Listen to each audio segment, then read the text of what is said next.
Ágústi, tap hérna á heimavelli gegn Aftureldingu, hvernig fyrstu viðbrögð til leik?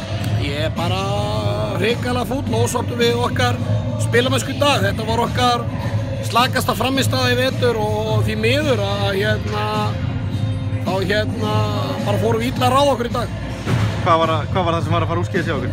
Varnarleikurinn var góður og markvarslan mjög góð í alla leikinn en við erum að fara í fyrra og leika alveg hrikalega illa með upplögð marktækifæri.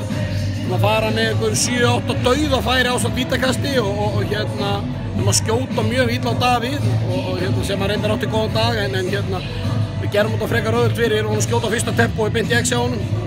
Það er auðvitað stór ástæða fyrir tapinu en svo bara missum við agan og í staðan fyrir að reyna að tapa með minni mun þá fara menn að flýta sér á mikið og leikurinn bara endar í ykkur 7 marka tapi. Já, það er svona svolítið, mistu menn svolítið hausinn á síðustu mínútum leiksins?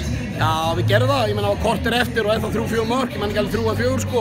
Mér fannst ennþá vera bara möguleiki að ná í stiga jafnvel bæði og hafði trú á því en því miður við förum rosalega oft í leiknum bara illa að ráða okkar þegar að möguleikarnir eru til staðar og það er þetta bara dýrt á móti Aftureldingu.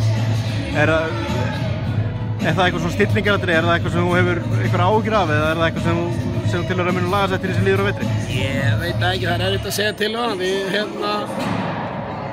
eins og ég segi bara, þetta var ekki gott í dag en við mögum ekki gleyma að við erum búin að spila góða leiki þar á undan, bæði á móti IR og móti Gróttu og sá móti Fram en þessi frammistaða var ekki góð og við erum ekki ánægðir með þetta og það er ljóst að við þurfum bara að vinna vel í okkar málum núna Fram að leika á móti FH sem verður gríðarlega erfiður á fimmtudaginn. Hvernig fannst þér svona dómgæslan vera? Hvernig fannst þér að hafa góða stjórn á leiknum? Dómgæslan bara mjög góð.